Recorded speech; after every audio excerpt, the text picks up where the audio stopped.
ang mga pinakamainit na balita ngayong tanghali.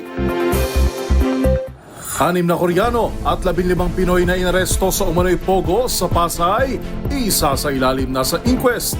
Senator Coco Pimentel sumulat kay Senate President Chis Escudero, impeachment laban kay VP Sara, pinamamadaling aksyonan. Paggiit ng Department of Foreign Affairs sa karapatan ng Pilipinas sa West Philippine Sea sa ginanap na forum sa Germany, suportado ng Philippine Coast Guard. Sa MBC TV correspondents, lalaki patay matapos saksakin ng kainuman sa isang bar sa Davao del Norte. Sa MBC TV Sports, EJ Obiena, wagi ng ginto sa Orlen Copernicus Cup sa Poland. At sa Showbiz Spotted, Chris Aquino, back to work na raw sa gitna ng pakikipaglaban sa sakit.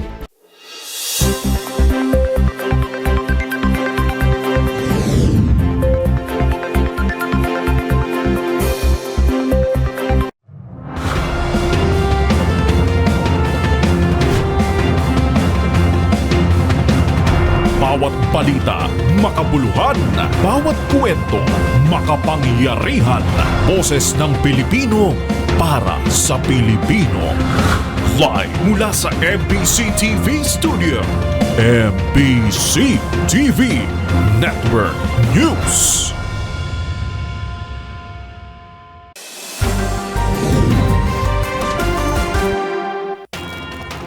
Pilipinas, una sa ating mga balita. Isasalang na sa immigration inquest ang 6 na Korean nationals at 15 Pilipino na inaresto sa umano'y illegal pogo hub sa isang hotel sa Pasay City.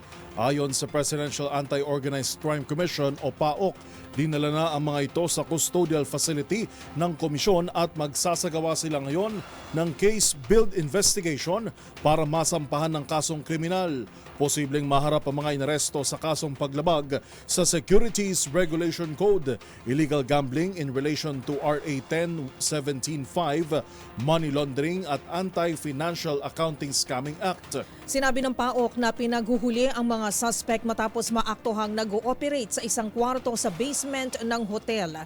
Nagugat ito sa mission order na inisyu ni Immigration Commissioner Joel Anthony Viado matapos makatanggap ng intel ang PAOK mula sa confidential informants na isang Korean group ang sangkot sa online gaming na ang target ay kanila ring mga kababayan. Bukod sa gaming operation, sangkot din umano ang mga ito sa game fixing at online scamming.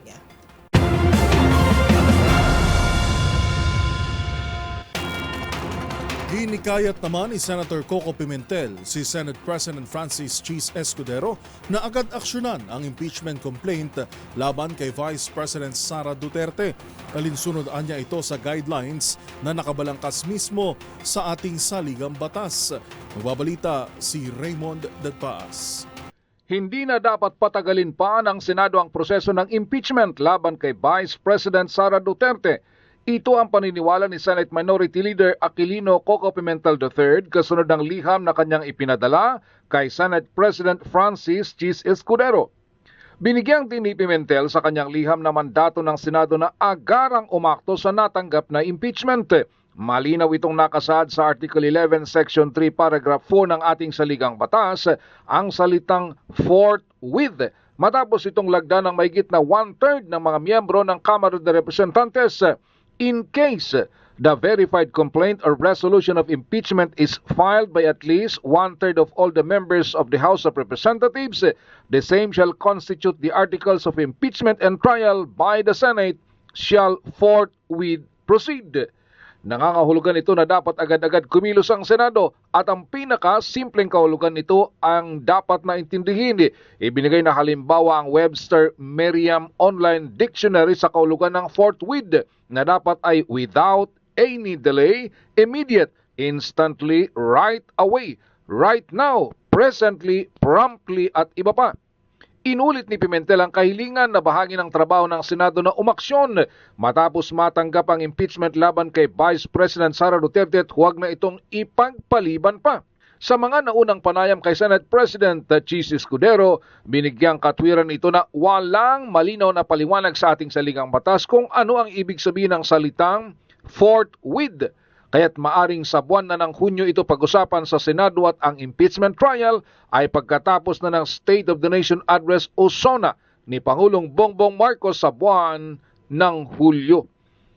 Para sa MBC TV Network News, ito si Raymond Advance ng DZRH, una sa Pilipinas, una sa Pilipino.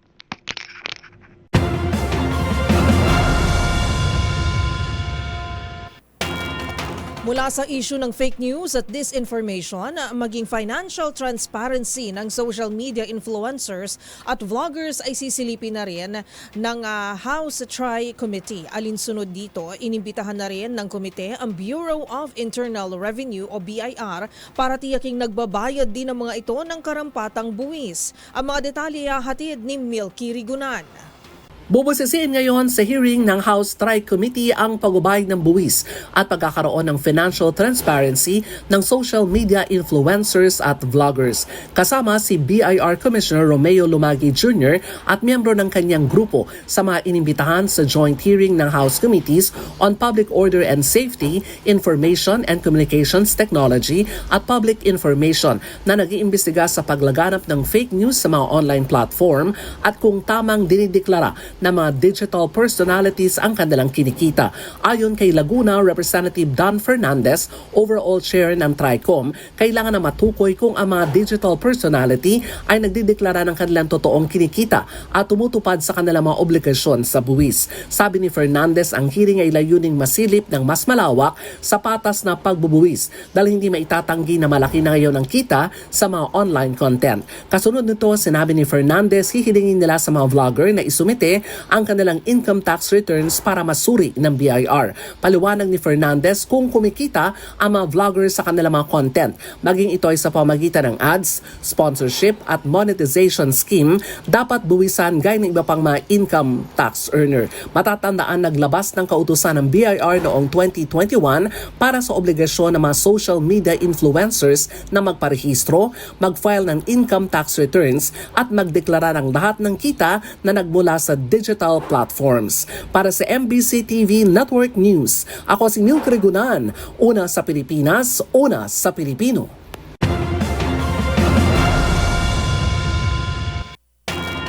Samantala, suportado naman ng Philippine Coast Guard o PCG ang pagtindig ni Foreign Affairs Secretary Enrique Manalo sa karapatan ng Pilipinas sa West Philippine Sea. Sa harap ng foreign representative sa Germany, iginiit ni Manalo na ang China ang nagpapalala sa tensyon sa pinag-aagawang teritoryo. Narito ang ulat ni Kyle Bulyas. Nagkaroon ng debate sa pagitan ng kinatawan ng Pilipinas sa China sa Munich Security Conference sa bansang Germany. Sa roundtable discussion ng Making Waves, Maritime Tensions in the Indo-Pacific, iginiit ni Foreign Affairs Secretary Enrique Manalo ang karapatan ng Pilipinas sa West Philippine Sea.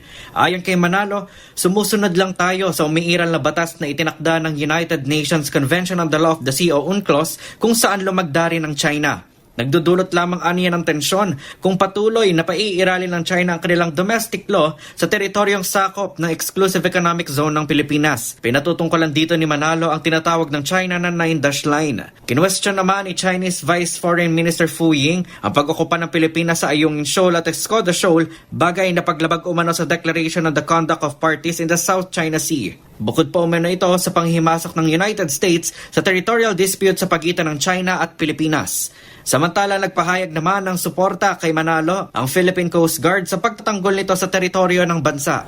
I really support that and I recognize the efforts of our diplomats, of course, led by Secretary Manalo, in carrying out diplomatic actions that will at least de-escalate the tension while at the same time is strengthening our position. Sa panayam ng DZRH News sa programang 2x2, kinumpirma ni PCG spokesperson for the West Philippine Sea Commodore J. Tariela na marami pa ring barko ng China ang malayang nakakapaglayag sa iba't ibang bahagi ng West Philippine Sea. 3 rito ang kasalukuyang matatagpuan sa Bajo de Masinloc, kung saan isa rito ang kasalukuyang binubuntutan ng BRP Cabra. Para sa MBC TV Network News, ito si Kyle Bulyas ng DZRH, una sa Pilipinas, una sa Pilipino.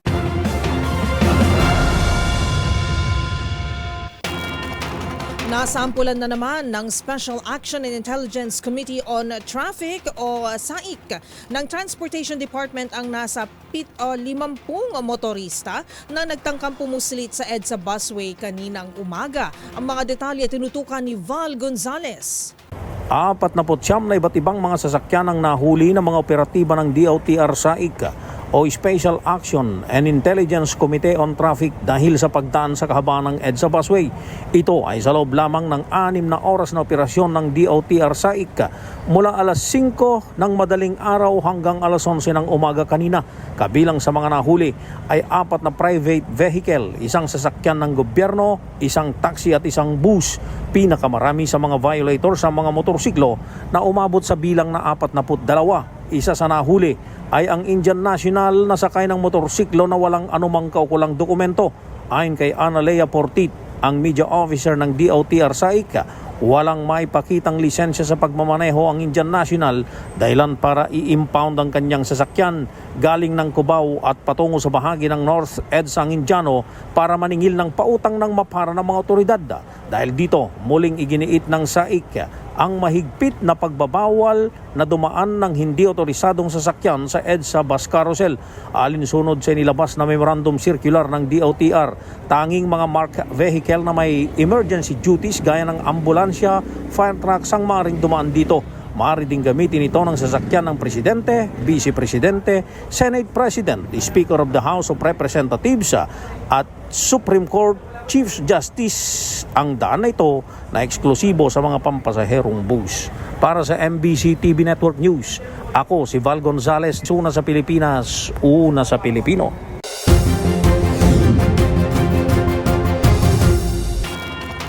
Papasok lamang na balita, naghaina ng petisyon sa Korte Suprema ang ilang mga abogado mula sa Mindanao. Yan ay laban sa pag-usad ng impeachment case kay Vice President Sara Duterte. Nakatutok dyan si Boy Gonzales. Boy.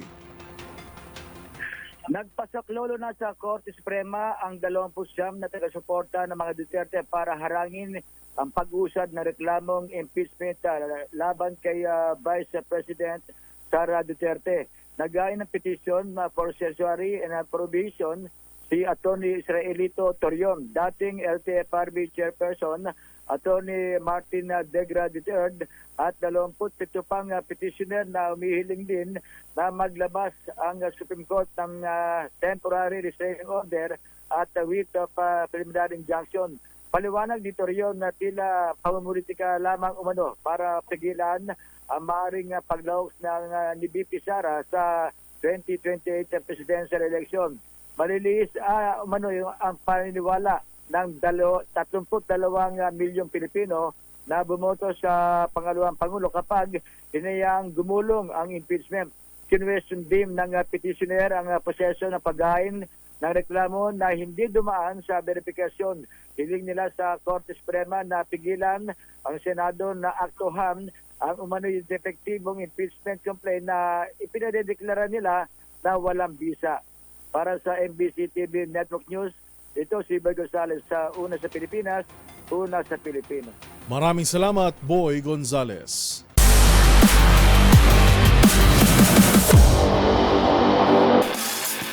Sa mundo naman ng pole vault, matagumpay na nasungkit ni Filipino pole vaulter EJ Obiena ang ikalawa nitong gold medal sa kanyang indoor season ngayong taon. Tinalo ni EJ ang mga katunggali sa Orlen Copernicus Cup sa Poland matapos ma-clear ang kanyang season best. Ang mga detalye sa pagtutok ni Matchpoint, Mili Borja. Matapos mabigong makasungkit ng medalya sa dalawang sunod na kompetisyon, muling nagdingning si EJ Obiena matapos magtala ng season best 5.80 meters upang makuha ang gold medal sa Orlen Copernicus Cup sa Torun, Poland noong Lunes. Na-clear ng 29-year-old Filipino pole vaulter ang 5.80 meters sa 3 attempt. Tinalo ni EJ ang 11-man field na kinabibilangan nila Sondre Guttormsen, Men of Loom at Wang Bokay. Nakamit ni Peter Lisek ng Poland ang silver matapos magtala ng 5.70 meters, habang nakuha ni Guttormsen ng Norway ang bronze sa kaparehong taas ngunit natalo sa countback. Ito na ang ikalawang gintong medalya ni Obiena ngayong indoor season, kasunod ng kanyang panalo sa meeting Mets Marcel at Latter kung saan tinalo niya ang Tokyo Olympic silver medalist na si Christopher Nielsen. Para sa MBC TV Network News, ito si Mili Borja ng DZRH TV, una sa Pilipinas, una sa Pilipino.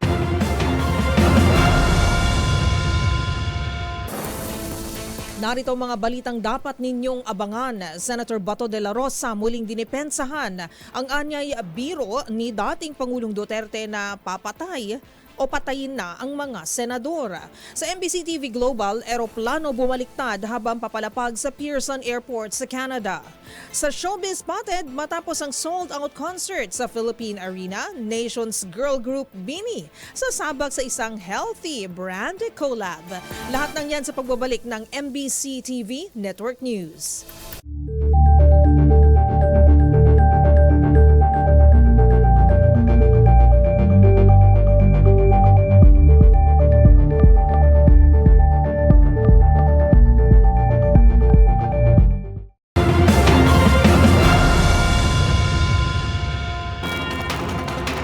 Nagbibiro lamang ang Pangulo. Ganito dinipensahan ni Senator Ronald Bato de la Rosa si dating Pangulong Rodrigo Duterte kaugnay ng kill remark nito laban sa mga senador. Kumpiyansa naman si de la Rosa na mabilis lang mababasura ang isinampang kaso sa dating Pangulo. Nagbabalik si Raymond Dadpaas. Todo depensa si Senador Ronald Bato de la Rosa kay dating Pangulong Rodrigo Duterte sa biro nitong pagpatay sa mga senador para lang makapasok lahat ang kanyang mga kandidato sa 2025 election. Iti matapos kasuhan ng PNP Criminal Investigation and Detection Group o CIDG ang dating Pangulo ng kasong inciting to sedition. Ayon kay De La Rosa, nagbibiro lamang ang dating Pangulo gaya ng kanyang nakagawian. Wala din ni isa umano sa mga senador ang nagkain ng reklamo na nagsasabing siya ay pinagbantaan ng dating Pangulo. Bilang bahagi ng proseso ng investigasyon ay dapat may magtungo ng personal sa PNP-CIDG upang magkain ng reklamo. Kung siya pa rin umano ang hepe ng pambansang pulisya, hindi nito papayagan ang motu proprio filing ng kaso dahil tiyak na maibabasura lamang ito. Ganun pa man, naniniwala itong kayang-kaya ng dating Pangulo na ipagtanggol ang kanyang sarili bilang isang abogado. Naunang nanindigan si Police Major General Nicolas Torre, ang hepe ng PNP-CIDG, na hindi dapat maging normal na gawain ang pagbabanta na magpapatay ng tao. Lalo na't nanggagaling ito sa isang dating Pangulo na maaring gawin ng kanyang mga supporters. Usually, yung gano'ng mga krimen, kung yung mga ganyan kaso, may complainant talaga, di ba? The complainant should be a private complainant, lalong-lalo na yung grave threats yan or what. But then, there's nobody complaining. And, out of the blue, CIDG is filing its case against the former president. If they feel that that's their duty, then do it.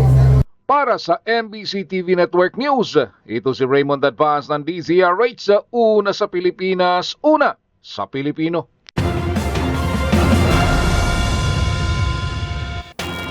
Kaugnay niya, nagpaalala naman ang PNP Criminal Investigation and Detection Group sa publiko na maging responsable sa mga delikadong pahayag na posibleng mag-destabilize sa bansa. Ito'y matapos masampulan si dating Pangulong Rodrigo Duterte ng kasong inciting to sedition matapos ang bantang papatay ito ng 15 senador. Ang balitang yan sa pagtutok ni Edniel Parosa. Umapila ang Criminal Investigation and Detection Group sa publiko na iwasan ang espekulasyong maaring magdulot ng pagkakawatak-watak kasunod ng isinampang reklamo laban kay dating Pangulong Rodrigo Duterte. Ayon kay CIDG Director, Police Major General Nicolas Torre III, dapat irespeto ng taong bayan ang legal na proseso. Ginawa ni Torre ang paghimok matapos maghain ng inciting to sedition at unlawful utterances complaint laban sa pahayag ng dating presidente na papatay umano ng 15 senador. Una nang nanindigan si Torre na bagamat kilalang biro, hindi dapat ito ang prioridad at ehemplo ng isang leader habang maraming suliranin ang kinaharap ng bayan. Hinihimok din kasi umano ng kill remark na ito ang tinawag na unlawful actions laban sa mga incumbent senator ng bansa. Tiniyak naman ng CIDG na mananatili itong patas sa paghawak ng reklamong kriminal na inihabla sa Department of Justice. So ito na naman ngayon. Masabugin natin ang Senado, patayin natin ang ilising Senado. Paano pa may gumawa niyan? Siya ulit bahala. Mag-iisip na lang tayo, susundin na lang natin on the part of the police. Sa hiwalay na panayam ng DZRH, nakiusap ang Commission on Elections na iwasan ang naturang mga statement sa panahon ng halalan. Ay, napakahirap naman kapag ka naliligaw tapos binabantaan mong papatayin yung mga magulang na nililigawan mo. Parang medyo parang paano mo naman bibigyan ng tamang pagtingin yung mga ganyan. Pero again, sana po yung mga remarks ng mga kung ano-ano ay maiwasan po natin. Sapagkat alam niyo po, after this election, we are a democracy, we are a nation, and therefore our lives will have to continue sa nakararaming 120 million ng mga Pilipino. Para sa MBC TV Network News, ito si Edniel Parrosa ng DZRH. Una sa Pilipinas, una sa Pilipino.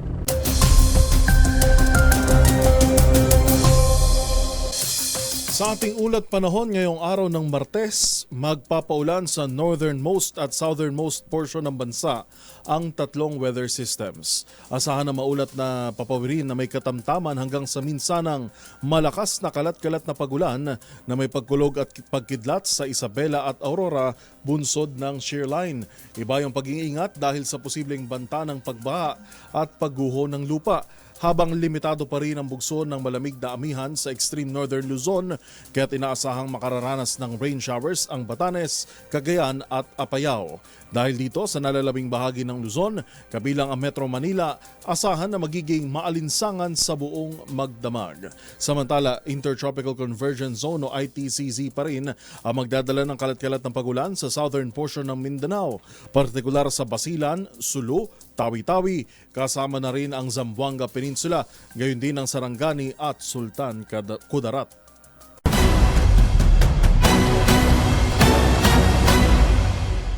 Isang petisyon ang inihain sa Commission on Elections o COMELEC para i-disqualify ang mga miyembro ng pamilya Tulfo na tumatakbo sa nalalapit na 2025 national and local elections. Kabilang dito ang magkapatid na sina senatorial candidates ACT-CIS Representative Erwin Tulfo at broadcast journalist na si Ben Tulfo.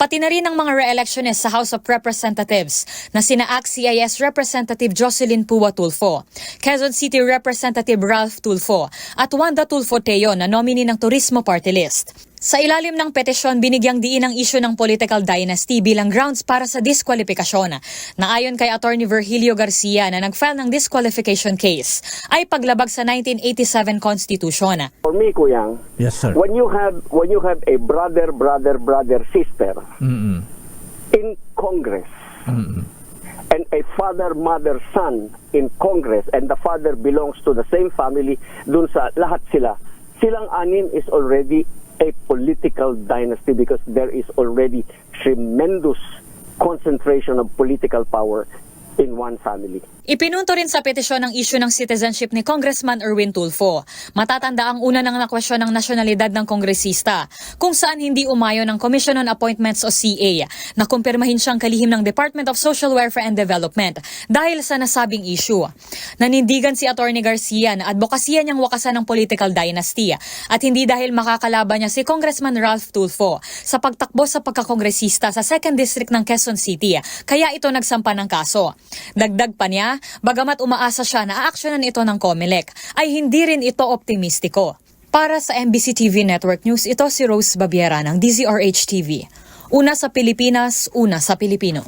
Maraming salamat Rose Babiera at itama lang po natin ang sumuporta po sa inihang disqualification case laban sa pamilya Tulfo ay hindi po si Commission on Elections Chairman Attorney George Garcia kundi si retired General Virgilio Garcia.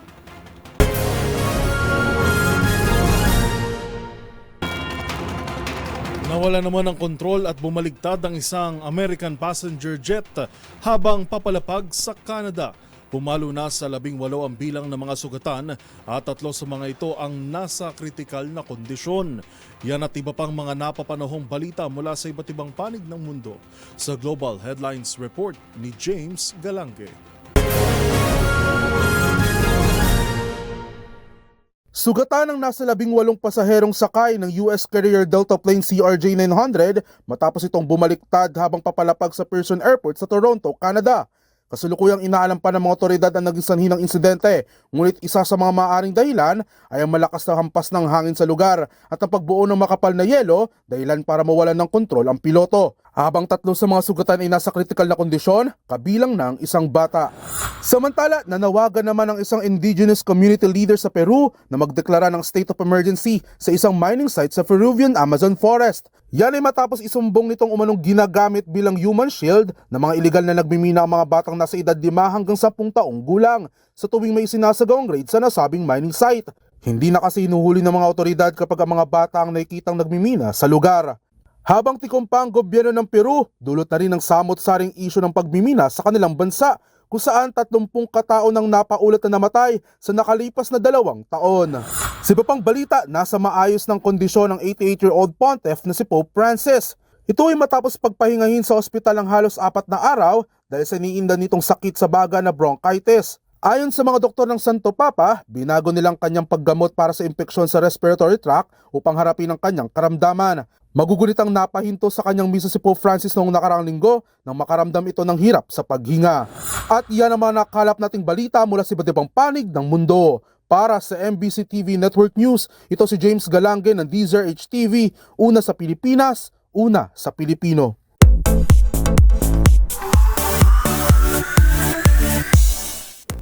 Sa mundo ng P-pop, nito lang weekend gumawa ng kasaysayan ang BINI bilang kauna-unahang Pinoy act na nagkaroon ng sold-out solo concert sa Philippine Arena.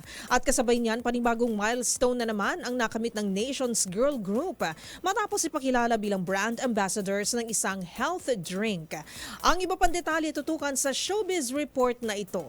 Kasabay ng kanilang sold-out Biniverse World Tour sa Philippine Arena, ipinakilala bilang newest brand ambassadors ng isang health drink ang Bini. Ang Nation's Girl Group, bagong muka ng amazing Choco Barley Health Drink. Pagmalaki naman ang pamunuan ng IM Worldwide, maging ang pamilya ng Pantropiko hitmakers ay fans ng naturang inumin na masarap na healthy pa. Bagay na swak niya para mapabuti ang energy levels ng girls lalo pa ngayon na matindi ang paghanda nito sa kanilang world tour. At bilang newest faces ng amazing Choco Barley ng IM Worldwide, sila rin ang manguna sa IM Bini campaign na naglalayong i-promote ang pagkakaroon ng magandang kalusugan sa kabataan in a fun and achievable way. Paggunita na nito lang February 15, ginanap ang kick-off ng Biniverse sa Bulacan na dinaluhan ng 55,000 blooms. At ngayon, wala pa mang isang linggo mula nang ilabas ang music video ng kanilang new song Blink Twice, tumaabo na agad ito ng halos 4 na milyong views.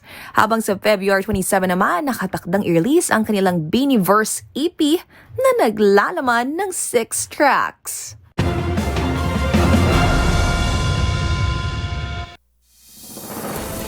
Abangan sa aming pagbabalik sa Bakit Ikaw DZRH Election Series, senatorial candidate na si Representative Franz Castro tinawag si VP Sara bilang modelo ng korupsyon.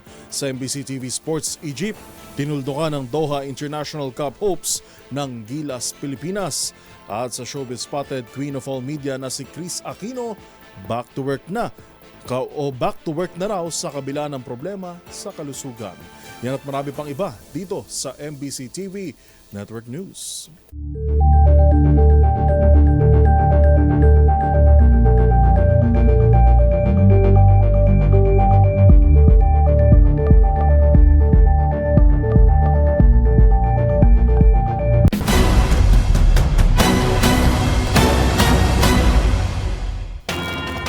Modelo ng korupsyon. Ganito inilarawan ni ACT Teachers Representative at senatorial candidate Franz Castro si Vice President Sara Duterte. Kaya marapat lamang na agad itong mapatalsik sa pwesto. Nangako rin itong isusulong ang karapatan ng lahat para sa isang dekalidad na edukasyon. Ang Bakit Ikaw DZRH election interview ni Castro. Silipin sa report ni Wina Hesoro. Tinawag ni ACT Teachers Party List Representative Franz Castro na modelo ng korupsyon si Vice President Sara Duterte. Sa Bakit Ikaw series ng DZRH para sa midterm elections, binigyang diin ng tumatakbong senador na napakahalagang usapin ng impeachment sa ikalawang Pangulo. Napakahalaga po ng usapin ng impeachment, nakapaloob po dito yung pagpapanagot, no, accountability and transparency na si si Vice President ang naging parang modelo ng korupsyon, no? Based doon sa confidential funds tsaka sa mga DepEd funds na nakita nating na misuse.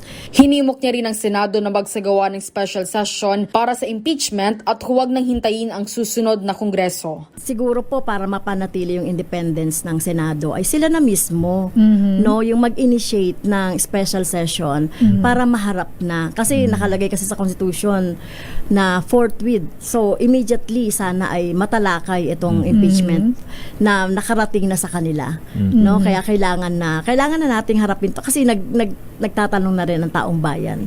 Samantala, isusulong ni Castro na magkaroon na ng tunay na tinig ang mga guro sa Senado para matutukan ang sektor ng edukasyon.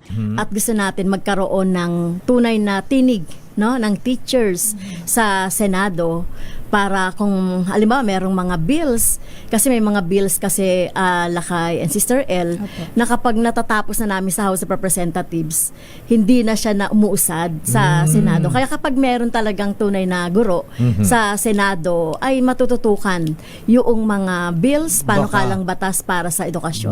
Aniya, ang edukasyon ay para sa lahat, mayaman man o mahirap, at dapat lang ay mayroong access dito. Tulad sabi ko nga, dapat nga lahat ng mga school katulad ng Philippine Science High School, di ba? Na yung standard ay katulad ng sa mga maraming mga public school, yung 47,000 na mga school. So, yun yung gusto natin para wala talagang madidiscriminate kasi ayaw din naman natin sabihin na dapat ang makapasok sa UP, PUP at iba pang magagaling na school ay mga ano lang, no, mga public lang or siyempre, ang edukasyon kasi, Sister L and Lakay Deo, is for all. Mayaman o mahirap, dapat maka-access sa education. May panukala o mano silang kailangang seryosohin ang feeding program kahit man lang sa mga elementarya. Kailangan talaga ng seryosong feeding program.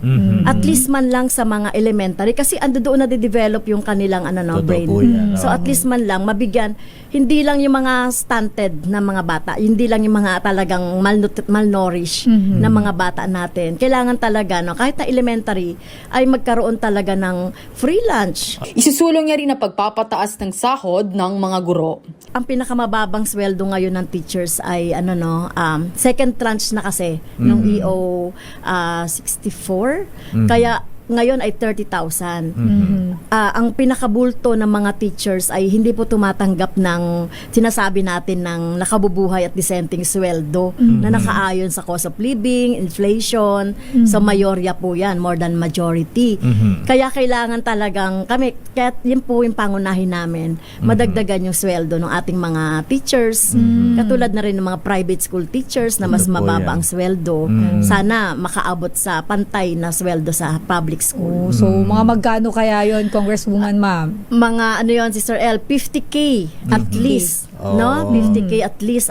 Sa problema naman sa langis, naniniwala si Castro na dapat tanggalin na muna ang excise tax. Na dapat tanggalin muna yung excise tax sa langis dahil nga sa sinasabi na hindi mapigilan yung international market na tumataas. At parang ito nga, parang niloloko na nga lang tayo, no? Pati yung VAT sa langis, tapos tanggalin na itong i-repeal na itong oil deregulation law dahil hindi naman ito talaga nakatulong doon sa competition. Naglalo pang pinalakas yung monopoly.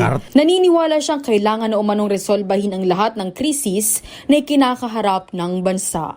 Ako po ay dapat na iboto sa Senado dahil unang-una po kailangan natin talaga ng maresolba na magkaroon ng mga panukalang batas para masolve natin yung krisis sa edukasyon na namamayani sa ngayon at magkaroon din ng alternatibo. Para sa MBC TV Network News, ito si Wina Hesoro nag-uulat para sa DZRH. Una sa Pilipinas, una sa Pilipino.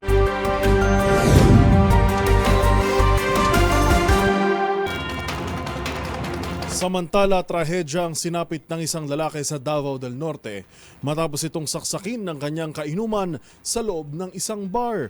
Yan at ang iba pang mga rumarapidong balita mula sa probinsya, hatid ng iba't ibang istasyon sa ilalim ng MBC Media Group.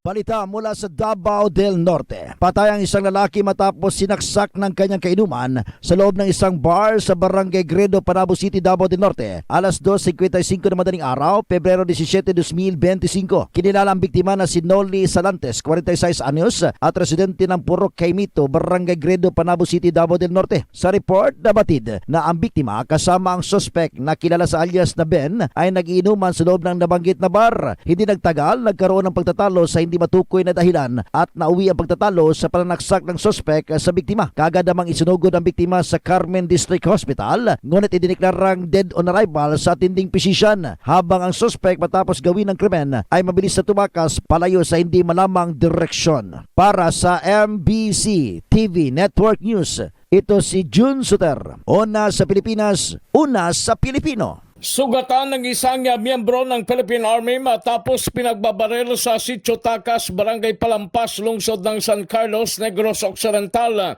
Ang biktima kinilala na si Sergeant Alfort Tito, 40 anyos, residente ng proper Barangay Bato, Sagay City, Negros Occidental at miyembro ng 79th Infantry Battalion ng Philippine Army. Habang ang mga sospek kinilala na sina Jobert Himarangan Salazar, 31 anyos, residente ng Barangay San Benito, Bayan ng Calatrava, at Alfie Raganas, 42 anyos, residente ng Barangay Suba ng Bayan ng Calatrava at pawang na aresto at nasa kustodiya ng kapulisan. Ayon sa inisyal na investigasyon ni Police Major Ronald Santillan, Deputy Chief of Police ng San Carlos City PNP, sakay ang biktima sa kanyang motorsiklo ng pagbabarili ng mga sospek na recover sa lugar ang 3 basyo ng kalibre 45 habang na-recover din ang 1 milyong piso na halaga ng suspected shabu sa mga sospek. Para sa MBC TV Network News, ito si RH46 Rex Kantong, una sa Pilipinas, una sa Pilipino. Balita mula sa Baguio City, tiniyak ng Philippine Retirement Authority na tutulungan ng mga retiradong Korean nationals na naapektuhan sa takeover sa mga lease areas ng Bases Conversion and Development Authority sa Camden-Hay, kasama ang 2 hotel kung saan nakatira ang 40 Koreano. Ayon kay Eric Diausen Pati, hepe ng PRA North Luzon Satellite Office, ang pangunahing mandato ng PRA ay hikayatin ang mga dayuhang retirees na gawing pangalawang tahanan ng Pilipinas at bahagi nito ay protektahan at alalayan sila na paraan ng pasasalamat sa pagpili sa bansa na pangalawang tahanan. Ang mga Korean retirees ay nag-invest at bumili ng condotel sa Manor Hotel at Forest Lodge kung saan ilan sa kanila ay naninira na mula pa noong 2014. Ilan sa kanila edad 70 at 80 years old. Kasama ang mga Koreano at mga local investors na pinalaya sa condotel sa Camden-Hay simula noong January 6 nang i-take over ng BCDA ang lease area ng Camden-Hay mula sa dating developer. Sinabi ni John Dian Lei, mahirap pa nilang tanggapin na ura-urada silang pinalayas nang walang due process ng BCDA sapagkat ang pagkakalam nila ay matitiran nila ang binili nilang condotel unit hanggang 2046. Subalit naapektuhan sila sa naging desisyon ng Korte Suprema nang ibalik sa BCDA ang pamamahala sa 247 na hectares ng Camden-Hay. Para sa MBC TV Network News, ito si Romy Gonzalez, una sa Pilipinas, una sa Pilipino.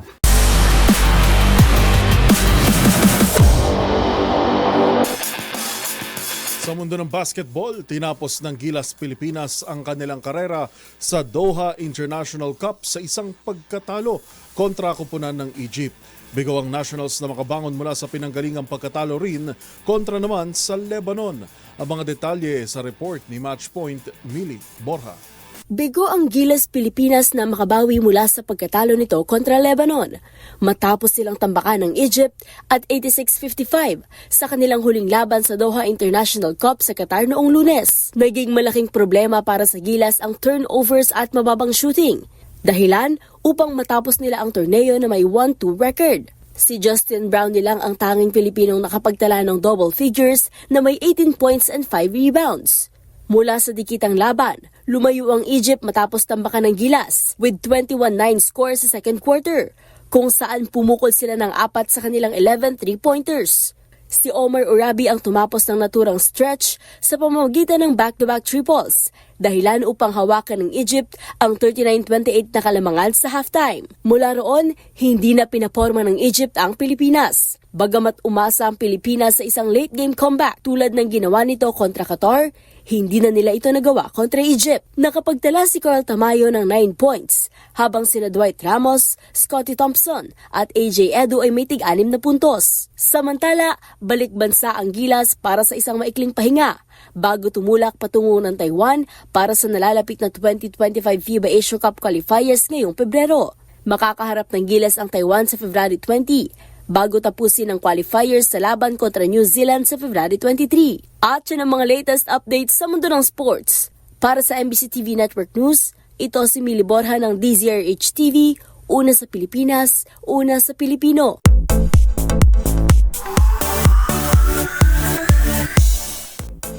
Sa mundo ng showbiz, kamakailan lang ay nagdiwang ng ika-54th na kaarawan si Queen of All Media, Kris Aquino. At para sa mga nakakamiss sa TV host actress, may magandang balita na ibinahagi ang kaibigan nito tungkol kay Kris.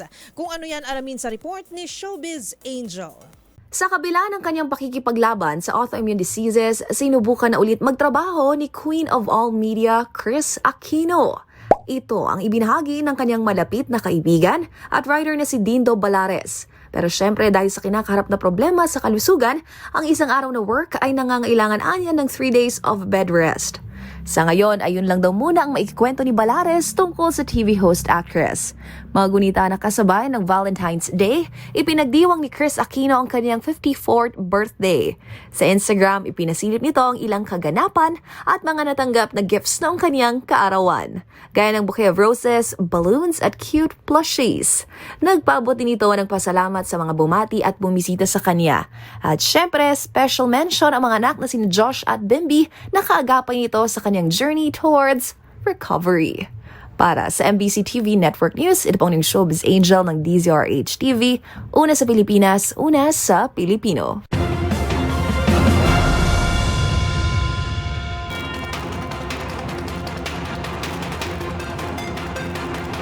At yan na po mga nakalap naming balita ngayong araw ng Martes. Ito po si Yuel Reyes. At ako naman po si Karen Oyong. Magkita-kita tayong muli bukas, araw ng Miyerkules, para sa mga balitang makabuluhan, mga kwentong makapangyarihan. Hatid ang boses ng Pilipino para sa Pilipino.